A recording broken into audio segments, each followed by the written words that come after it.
الحمدللہ وکفا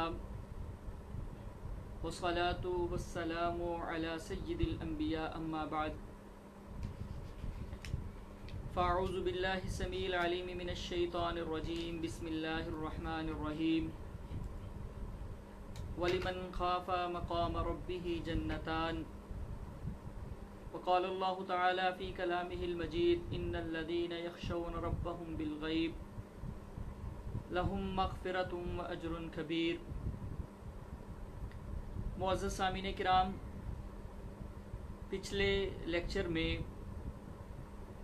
ایک ایسے سبب کا تذکرہ ہوا تھا جو نیکیوں کو اس صورت میں ضائع کر دیتا ہے کہ بڑی بڑی نیکیاں لے کے آنے والے، نیکیوں کے ڈھیر لے کے آنے والے، ان کی نیکیاں ان لوگوں میں تقسیم ہو جاتی ہیں جو اس کے ظلم کا شکار ہوئے ہوتے ہیں اس دنیا کے اندر۔ آج کے اس پروگرام میں ایک اور ایسا سبب اس کا تذکرہ کروں گا جو انسان کی نیکیوں کو برباد کر دیتا ہے، ضائع کر دیتا ہے۔ اللہ کے رسول صلی اللہ علیہ وسلم کی یہ حدیث ہے، سنن ابن ماجہ کے اندر حضرت ثوبان رضی اللہ تعالی عنہ اس حدیث کے راوی ہیں۔ وہ فرماتے ہیں کہ اللہ کے رسول صلی اللہ علیہ وسلم نے ارشاد فرمایا، لَأَعْلَمَنَّ أَقْوَامًا مِّنْ أُمَّتِي يَأْتُونَ يَوْمَ الْقِيَامَةِ بِحَسَنَاتٍ أَمْثَالَ جِبَالِ تِحَامَةَ۔ وہ کہتے ہیں کہ پیغمبر فرماتے ہیں کہ میں اپنی امت کے ایسے لوگوں کو، ایسے گروہوں کو جانتا ہوں، من یأتی یوم القیامت بحسنات، جو قیامت والے دن آئیں گے نیکیاں لے کر، کچھ تھوڑی بہت نیکیاں نہیں، بڑی زیادہ نیکیاں، امثال جبال تہامت بیضا۔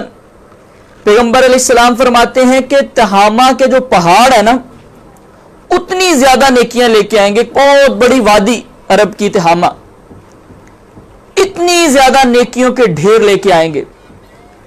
فَيَجْعَلُهَا اللَّهُ عَزَّ وَجَلَّ هَبَاءً مَنْثُورًا، لیکن معاملہ کیا ہوگا؟ اللہ تعالیٰ ان نیکیوں کو اڑا کے رکھ دیں گے، ہباء منصورا کر دیں گے، ریزہ ریزہ کر کے پھینک دیا جائے گا، ان کی کوئی قدر و قیمت نہیں ہوگی، اور ان نیکیوں کا ان لوگوں کو کوئی فائدہ نہیں ہوگا۔ بڑی مشکل سے انہوں نے جناب بڑی نمازیں پڑھی، بڑے صدقہ و خیرات کیے، زکوٰۃ بہت زیادہ ادا کی، ذکر اذکار کرتے رہے، بڑی نیکیاں کی، ڈھیر لے کے آ گئے۔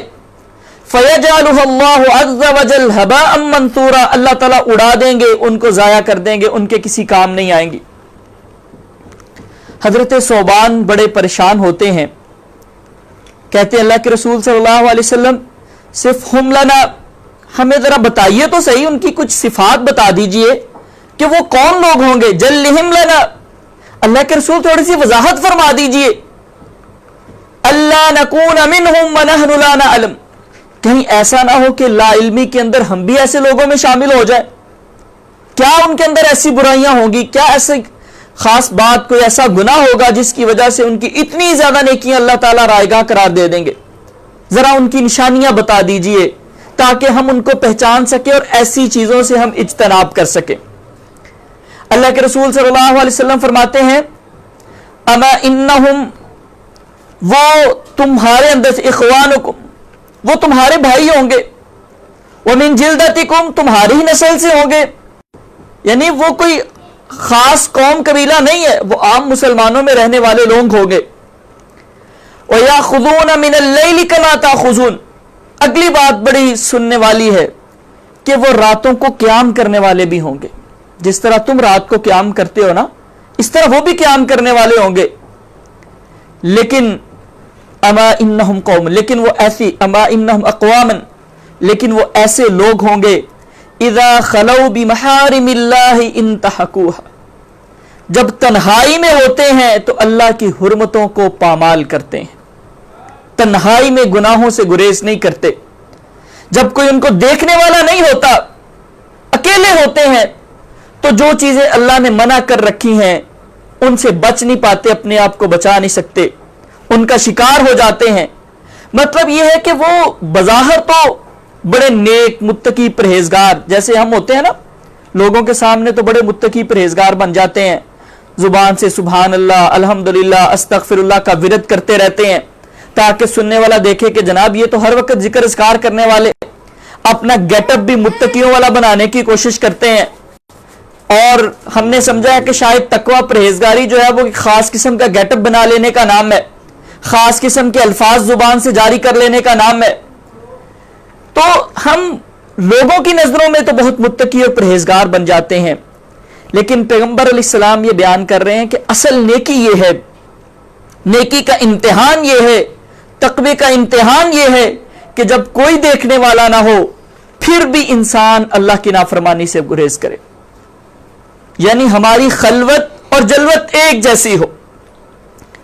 جب تک دل کے اندر ڈر نہیں ہوگا، اس بات کا احساس نہیں ہوگا کہ میرا رب مجھ کو دیکھ رہا ہے۔ اللہ کے رسول صلی اللہ علیہ وسلم نے فرمایا کہ جو تقوی ہے نا وہ دل کے اندر ہوتا ہے، تقوی دل میں ہوتا ہے، تقوی دل میں ہوتا ہے۔ وَيَشِيرُ إِلَىٰ صَدْرِهِ التَّقْوَىٰ هَا هُنَا التَّقْوَىٰ هَا هُنَا التَّقْوَىٰ هَا هُنَا۔ لوگوں تقوی یہاں پہ ہوتا ہے، تقوی یہاں پہ ہوتا ہے، تقوی یہاں پہ ہوتا ہے۔ وَيَشِيرُ إِلَىٰ صَدْرِهِ، اپنے سینے کی طرف، دل کی طرف اشارہ کر کے کہا کہ اگر یہ صاف نہیں ہے، اس میں اللہ کا ڈر اور خوف نہیں ہے تو پھر تقوی نہیں ہے، پھر ایک خول چڑھایا ہوا ہے ہم نے اپنے اوپر۔ اس لیے یہ بات ہر وقت ذہن میں رکھنا کہ میرا رب مجھ کو دیکھ رہا ہے، یہ کیفیت اگر نہیں آئے گی پھر انسان تنہائی کے اندر اللہ کی نافرمانیوں سے بچ نہیں پاتا۔ اور یہ جو انٹرنیٹ کی سہولیات ہیں، یہ جو ہمارا سوشل میڈیا ہے، اس نے تو تنہائیوں کو اور برباد کر کے رکھ دیا ہے۔ پہلے تو انسان شرم محسوس کرتا تھا، کوئی گناہ کرتے وقت ظاہر بات ہے گناہ کرنے کے لیے جانا ہے، مثال کے طور پہ ایک چیز ہم کوئی فحش قسم کے ڈرامے اور فلمیں لے لیں، کوئی فلم دیکھتا تھا، ڈرامہ دیکھتا تھا، پورے گاؤں کو، پورے گھر والوں کو پتا چلتا تھا کہ آج اس نے فلم دیکھی۔ لوگ چھپ چھپ کے کرتے تھے کیونکہ مواقع نہیں تھے نا، کہیں جانا پڑتا تھا۔ اب تو اپنے بستر میں بیٹھ کے آپ جو مرضی دیکھ رہے ہیں، کوئی دیکھنے والا نہیں ہے۔ اب تو وہ شرمندگی والا ایلیمنٹ بھی ختم ہوتا چلا جا رہا ہے، مواقع اتنے زیادہ میسر آ گئے ہیں گناہ کرنے کے، برائی کرنے کے، بے حیائی کے، اس کو دیکھنے کے، اس کو سننے کے۔ اور جناب معاشرے کے اندر بڑی سہولیات ہیں، کسی نے بدکاری کرنی ہو تو 1000 راستے اس کو دے دیے گئے ہیں، اور طرح طرح کے شیطان نے بہانے بنا دی ہے، گورنمنٹ بھی سپورٹ کرتی ہے، اور جناب طرح طرح کے قوانین بنائے جاتے ہیں، اور جناب لبرلزم کے نام پہ اور آزادی کے نام پہ کوئی بات نہیں، بچوں کی اپنی آزادی ہونی چاہیے، یہ ایک عام سا نعرہ آپ اپنے معاشرے میں سنتے ہیں۔ تو برائی کے مواقع تو بڑھتے چلے جا رہے ہیں۔ تو میں نے عرض کیا نا کہ یہ جو انٹرنیٹ اور سوشل میڈیا ہے نا، اس نے تو تنہائیوں کو اور زیادہ برباد کر کے رکھ دیا ہے، اور زیادہ ہمیں اس حدیث کا مصداق بنانے میں اس نے اپنا کردار ادا کیا ہوا ہے۔ قرآن پاک میں اللہ تعالیٰ فرماتے ہیں کہ اللہ تعالیٰ یعلم خائنۃ الاعین وما تخفی الصدور، اللہ تعالیٰ نگاہوں کی خیانت کو جانتے ہیں، وما تخفی الصدور، اور جو تمہارے دلوں کے اندر چھپا ہوا ہے وہ بھی جانتے ہیں۔ نگاہوں کی خیانت کیا ہوتی ہے؟ ایک چیز بہت بری ہے، بے حیائی والی ہے، اس کو دیکھ رہا ہے کوئی تو ہر ایک کو پتا ہے یار یہ بری چیز دیکھ رہا ہے، لیکن بعض دفعہ نا کسی کو نہیں پتا ہوتا کہ آپ کیا دیکھ رہے ہیں۔ انسان جو ہے وہ کوئی ٹاک شو دیکھ رہا ہے، وہ خبریں سن رہا ہے، اب بظاہر تو وہ یہی ایکٹنگ کر سکتا ہے نا، لوگوں کی نظروں میں جو ہے وہ یہ اچھا بن سکتا ہے کہ جی میں تو ٹاک شو سن رہا ہوں، میں تو جناب یہ کر رہا ہوں، لیکن آنکھیں کیا دیکھ رہی ہیں، کیا تلاش کر رہی ہیں، یہ اللہ تعالیٰ جانتے ہیں۔ یعلم خائنۃ الاعین، کیا آنکھیں کیا خیانت کر رہی ہیں، وما تخفی الصدور، دل میں کیا چھپا ہوا ہے۔ یہ جب ہم کسی غیر محرم کی پوسٹ پہ کمنٹ کر رہے ہوتے ہیں، اس کو لائک کر رہے ہوتے ہیں، کوئی اور اس طرح کی ایکٹیویٹی پرفارم کر رہے ہوتے ہیں، تو کسی کو تو نہیں پتا یہ ایک نارمل ٹرینڈ ہے جی، یہ تو سوشل میڈیا پہ چلتا ہی ہے جی، یہ تو وقت کا تقاضا ہے، یہ جناب ایک ٹریڈیشن ہے کہ جی آپ نے لائک کرنا ہے۔ لیکن آپ کے دل میں کیا ہے، آپ کیا سوچ رہے ہیں، آپ کی طمع اور لالچ کیا ہے، یہ آپ دیکھتے نہیں ہیں کہ سوشل میڈیا سے باتیں وہ لائکس اور کمنٹ سے بڑھ کے پھر دوستیوں تک پہنچتی ہیں، اور بات جو ہے وہ عزتوں کو پامال کرنے تک پہنچ جاتی ہے۔ تو عرض کرنے کا مطلب یہ ہے کہ اب تو اس سوشل میڈیا نے ہماری، یہ بھی ایک تنہائی ہوتی ہے نا، یعنی بظاہر تو سارے لوگ پاس بیٹھے ہوئے ہیں، آپ اپنی فیس بک استعمال کر رہے ہیں، آپ ٹویٹر پہ کچھ لکھ رہے ہیں یا کوئی اور ایسا سوشل میڈیا کا پلیٹ فارم یوز کر رہے ہیں، تو کسی کو تو نہیں پتا آپ کیا کر رہے ہیں. بظاہر تو آپ کمنٹ کر رہے ہیں، کوئی لائک کر رہے ہیں، کوئی اور بات کر رہے ہیں، کوئی پوسٹ لکھ رہے ہیں، لیکن اصل آپ کی نیت کیا ہے، آپ کے دل کے ارادے کیا ہیں، آپ کی خواہشات کیا ہیں، یہ تو کوئی نہیں جانتا نا. تو یہ بھی تو ایک طرح کی پرائیویسی ہے، ایک طرح کی خلوت ہے نا، تنہائی ہے ایک طرح کی. تو دینداری اصل میں یہ ہے، اللہ کا ڈر اور خوف دل میں اتنا بیٹھے. تقوی اصل میں یہ ہے کہ کسی کو پتا ہو یا نہ ہو انسان گناہ سے بچنے والا ہو. اللہ تعالیٰ کہتے ہیں وَهُوَ مَعَكُمْ أَيْنَمَا كُنتُمْ، تم جہاں پہ بھی ہوتے ہو نا، تمہارا رب تمہارے ساتھ ہے. اس کی معیت کو یاد رکھو، اس کا علم، اس کی قدرت، اس کی عظمت. قرآن ہم پڑھتے نہیں اللہ کی صفات، ان اللہ سمیع، اللہ سننے والے ہیں. ہزار تنہائیوں میں بیٹھ کے بات کرتے ہیں، کوئی نہیں سن رہا دو لوگوں کی بات کو، اللہ تعالیٰ تو سن رہے ہیں نا. ان اللہ بصیر، کوئی نہیں دیکھ رہا، کائنات میں کسی کو نہیں پتا کہ آپ کیا کر رہے ہیں، کیا دیکھ رہے ہیں، کیا سن رہے ہیں، لیکن آپ کا رب تو دیکھ رہا ہے نا، آپ کا خالق اور مالک تو دیکھ رہا ہے نا. اس کی تو حیا ہمارے اندر کچھ نہ کچھ ہونی چاہیے، اس کے تو علیم سمیع اور بصیر ہونے کا ذہن میں ہونا چاہیے نا. اللہ تعالیٰ کہتے ہیں ان اللہ لا یخفی علیہ شیء فی الارض ولا فی السماء، زمین و آسمان کی کوئی چیز اس سے پوشیدہ نہیں ہے. اس لیے پیغمبر علیہ السلام فرماتے ہیں اتق اللہ حیث ما کنت، اللہ سے ڈر تو جہاں پہ بھی ہے، جس حال میں بھی ہے، جس مقام پہ بھی ہے، جس مرتبے پہ بھی ہے، جس عہدے پہ ہے، جس حیثیت میں ہے، اپنے رب سے ڈرتے رہو. حضرت عبداللہ بن عباس رضی اللہ تعالیٰ عنہ کو پیغمبر علیہ السلام نے جو کلمات سکھائے، کہا اے میرے غلام، اے بچے، میں تم کو کچھ کلمات سکھاتا ہوں، غور سے سننا. احفظ اللہ یحفظک، اللہ کی حفاظت کر، یعنی اس کے حقوق کی حفاظت کر. اس بات کو ذہن میں رکھ کہ تیرا رب تجھ کو دیکھ رہا ہے. یحفظک، اللہ تیری حفاظت کرے گا. احفظ اللہ تجدہ تجاہک، تم اللہ کے حقوق کی حفاظت کرو، اس کا حیا کرو، اپنے دل میں اس کا ڈر اور خوف بٹھاؤ، اس کی شرم کو، اس کے حیا کو اپنے دل میں بٹھاؤ. تجدہ تجاہک، تم اپنے رب کو اپنے سامنے پاؤ گے. تو یہ پیغمبر علیہ السلام سے جب پوچھا گیا تھا احسان کیا ہے، آپ نے فرمایا تھا ان تعبد اللہ کأنک تراہ، احسان یہ ہے کہ تم اپنے رب کی اس طرح عبادت کرو جیسے کہ تم اپنے رب کو دیکھ رہے ہو. اگر یہ احساس پیدا نہیں کر سکتے فإن لم تکن تراہ فإنہ یراک، تو ایک بات تو ذہن میں رکھو کہ تمہارا رب تم کو دیکھ رہا ہے. اللہ کے رسول صلی اللہ علیہ وسلم کی ایک حدیث ہے جس میں آپ نے 7 قسم کے ان لوگوں کا تذکرہ فرمایا یذلہم اللہ فی ظلہ یوم لا ظل الا ظلہ، جن کو اللہ تعالیٰ اپنے عرش کا سایہ دیں گے اس دن، لا ظل الا ظلہ، جس دن اس سایہ کے علاوہ کوئی سایہ نہیں ہوگا. ساری انسانیت تمازت، دھوپ اور تمازت کی وجہ سے، سورج کی حرارت کی وجہ سے پسینوں میں ڈوبے ہوئے ہوں گے. حشر کا عالم یہ ہوگا کہ ایک غشی کی کیفیت طاری ہوگی. قرآن کہتا ہے وَتَرَى النَّاسَ سُكَارَى وَمَا هُمْ بِسُكَارَى، آپ کو لگے گا کہ یہ بیہوش ہیں لیکن بیہوش نہیں ہوں گے. وَلَكِنَّ عَذَابَ اللَّهِ شَدِيدٌ، آپ کو لگتا ہے ایسے لگے گا جیسے یہ نشے میں ہے، نشے میں نہیں ہوں گے. وَلَكِنَّ عَذَابَ اللَّهِ شَدِيدٌ، اللہ کا عذاب اتنا سخت ہوگا کہ ایک غشی کی کیفیت طاری ہوگی سب پہ. لیکن اس موقع پہ بھی اللہ تعالیٰ 7 قسم کے لوگ ایسے ہوں گے جن کو بلائیں گے اور اپنے عرش کا سایہ نصیب فرما دیں گے. ان میں سے 2 قسم کے لوگ ایسے ہیں جن کی خوبی تنہائیاں ہیں. ایک فرمایا وہ شخص کہ جس کو ایک خوبصورت عورت، حسن و جمال والی، مقام اور مرتبے والی، کوئی ایسی بازاری عورت بھی نہیں ہے، وہ اس کو برائی کی دعوت دیتی ہے. فقال انی اخاف اللہ، لیکن کہتا ہے کہ میں اپنے رب سے ڈرنے والا ہوں. وہ حضرت یوسف کی طرح اللہ نے پھر دیکھو نا کتنا مقام عطا کیا. تو جو تنہائی میں اپنے رب سے ڈرتا ہے وہ اس لیے بدکاری سے نہیں رکتا کہ لوگوں کو پتا چلے گا تو میری عزت خراب ہو جائے گی، میری مقام اور مرتبے پہ حرف آئے گا، بلکہ وہ اس لیے کرتا ہے کہ انی اخاف اللہ، کہ میں اپنے رب سے ڈرنے والا ہوں. تو اس تنہائی کے، اس گناہ سے بچنے کی وجہ سے اللہ تعالیٰ اس کو اپنے عرش کا سایہ نصیب فرمائیں گے.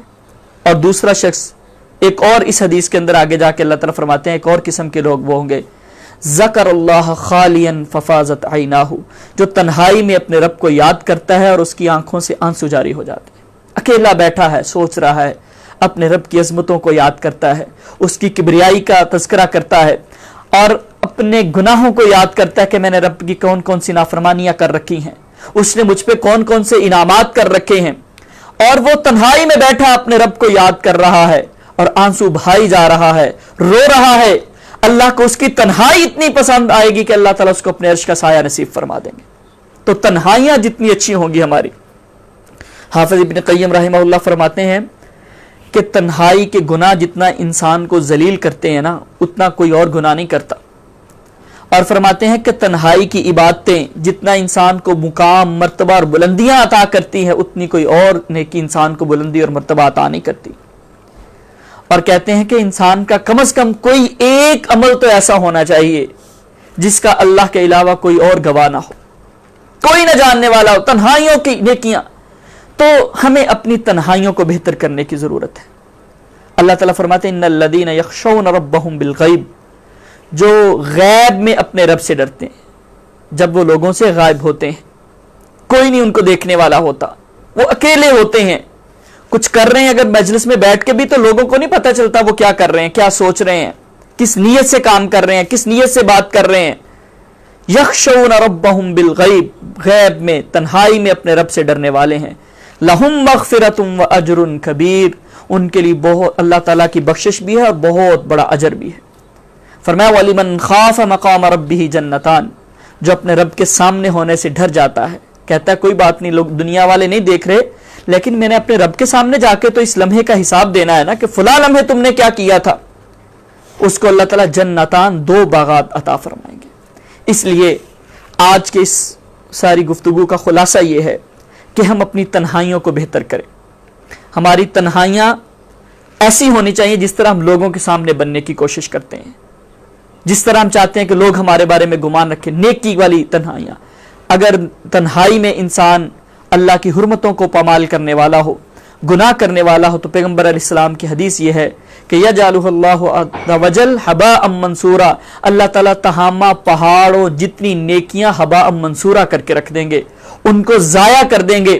سورہ غاشیہ کے اندر بھی ہم سنتے ہیں نا، ہر جمعے والے دن امام اس کی تلاوت کرتا ہے کہ کچھ لوگ ہوں گے نیکیاں کر کر کے تھکے ہوں گے، لیکن کیا ہوگا، جہنم کے اندر چلے جائیں گے۔